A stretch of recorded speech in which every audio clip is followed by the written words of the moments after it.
A stranger approached my car at night with a warning. Check the back seat. I like to think that I take my personal safety very seriously. I don't stand too close to the road while waiting for the walk signal. I have my location shared with my sister and mom. I keep my wits about me when I'm out in public, and I try not to dawdle after getting into my car. If I had only been more diligent about that last rule, I might not be in the situation I'm in now. Early this morning, just after midnight, I was sitting in my parked car outside of my favorite grocery store. I was exhausted from picking up a friend's evening shift, and so I stopped to grab dinner on my way home from work. The store is in an isolated part of town, but I had never felt unsafe in the area. Then again, I'd never been so late at night. The second I exited the store with my purchase, the old cashier closed up shop for the night and turned off all the lights in the building. For some reason, I did something I never do. I started eating in my car. As a precaution, I try not to linger in isolated parking lots, especially as a young woman who often has to run errands after dark. Maybe it was the hunger, or maybe the fact that, due to a recent breakup, my house hasn't felt all that welcoming in the past few weeks. In any case, I was in no rush to return home. I pulled up an episode of The Terror on my phone and settled in to eat. I enjoyed a few minutes of blissful peace and quiet before a shout pierced through the night. I looked up from my phone and was surprised to find a woman standing in front of my car, waving her arms at me. My car was parked right in front of the store, facing towards the building, and there was only a thin sidewalk separating my vehicle from the store's exterior. I hadn't seen her coming at all. It was like she had emerged from the brick wall before me. She rounded my car, coming to a stop beside the driver's side window. She then started pointing at the ground, the universal signal for roll your window down. Fat chance, I thought. Though she looked sane and kempt, I had no clue what her intentions were. In fact, I felt pretty vindicated in always locking my car doors immediately after entering. The woman, perhaps seeing I was making no move to exit my vehicle, then told me something no one wants to hear. "Hey," she shouted, "there's someone in your back seat." My mouth went dry. Time seemed to slow as 1,000 horror movie scenes raced through my head. I could almost feel the piano wire digging into my neck, the barrel pressing into my temple. I undid my seatbelt and prepared to launch myself out of the car. Now that the intruder knew I was aware of their presence, would I even have enough time to run? With one hand on the door handle, I stole a glance into the rearview mirror and saw no one. My car is a compact hatchback, meaning there is very little room for a person to hide in my cabin.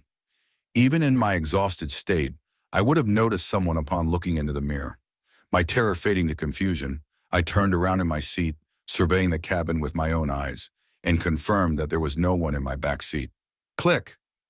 When I turned back around, the woman had taken another step closer to my car. Her body was barely a foot from my door, and her fingers were wrapped around the handle. There were a few more deep click as she tried unsuccessfully to open the locked door. I raised my gaze and she gave me an odd smile, as though she and I were sharing a private joke. For the first time using the faint glow of the street lamp, I took a closer look at the woman's face. Her skin was stretched tightly across her skull, making her thin mouth and nostrils appear as though they'd been cut onto her. Her eyes were deep set and ovate, and her teeth seemed both too small and too numerous. I allowed myself a brief moment to gawk at the face before me, and then I threw my car into reverse and hightailed it out of the lot. For a few disheartening seconds, the woman held onto the door, keeping in step with my vehicle as I backed up. Luckily, she soon let go and I drove away, my mind racing with the realization that the woman was trying to bait me out of my car. Even more disturbing was the fact that it had almost worked. I wondered if she had others with her that I simply hadn't seen, and what she had wanted from me. I hoped I had narrowly escaped a robbery, as opposed to something much more sinister. I got back to my house 20 minutes later. Still shaken from my encounter, I rushed inside the house and made sure that all of my doors and windows were locked. My exhaustion did little to soothe my nerves. My mind played tricks on me as I got ready for bed, conjuring up flashes of the woman's face in the dark corners of my house. Once I finally fell asleep, my fears followed me from the waking world. I had a long, vivid nightmare, most of which I've either forgotten or is irrelevant to this account. All I know is that when I jolted awake some hours later, It was to the sound of a frantic banging on my front door. I sat up in bed, unsure if I was still dreaming or not. My alarm clock read 4:17. It was far too early for someone to be knocking on my door unless there was some kind of emergency, which given the forcefulness of the knocks there may have been. Slowly I rose from my bed and inched towards the entryway.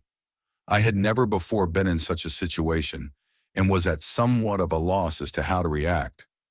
I didn't smell a fire, thankfully, but that didn't mean all was well.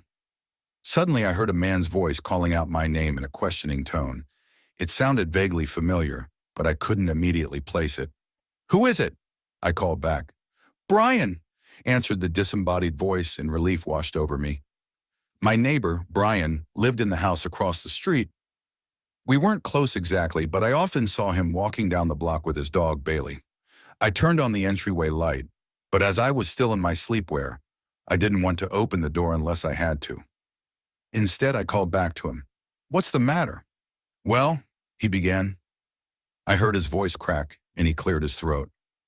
"Do you have someone over right now?" "What?" I asked, my heart skipping a beat. "No, I don't. Why do you ask?" "Well, the dog had to go out, and while I was in the yard with him, I thought I saw someone in your front window. Someone who didn't look quite right." I stilled, feeling as though I were in some terrible dream. Turning around and glancing down the dark hallway, I wished I had turned on more lights on my way to answer the door. "She followed you home," I thought. "She's in your house with you right now." I was ready to bolt out the door into the cold, but by some miracle, I had just enough presence of mind left to consider my neighbor's words more carefully. Something was wrong. I stepped away from the door. "Are you all right, Brian?" He cleared his throat again, and when he next spoke, his voice sounded slightly different from before, as though he were testing out a new timbre. "Of course, I just got a bit of a cold here, but I still wanted to check in on you." My voice wavered as I voiced a question to my neighbor. "But your dog, isn't it a girl?" Brian didn't respond. My mind reeled in the torturous silence, trying to discern whether the threat was outside the door or inside the house with me. After a full minute of complete stillness, the handle to my front door began to move. It rotated downwards as far as it could before the lock stopped it, then shook as the person on the other side of my door pulled on the handle. This happened several more times as the person tested my lock, and then there was a powerful bang, as though someone had rammed into my door with all their might.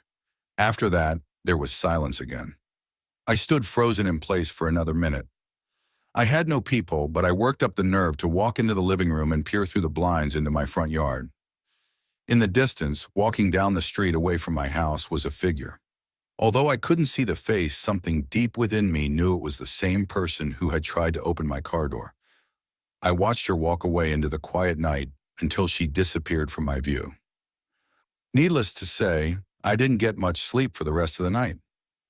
I split my time between roaming the perimeter of my house, looking for anything suspicious, and sitting in my kitchen running the events of the night over in my mind.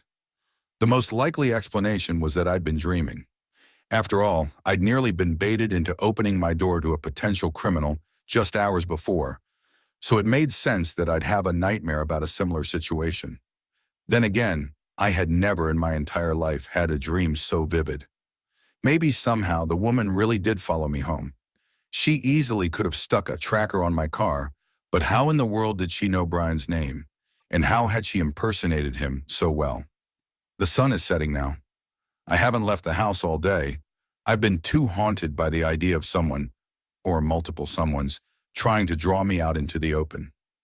No matter how many times I check the house, I still feel as though I catch glimpses of the woman in my periphery, of her beady eyes and uncanny smile. I suppose I should try to get some sleep now, impossible as that seems at this point.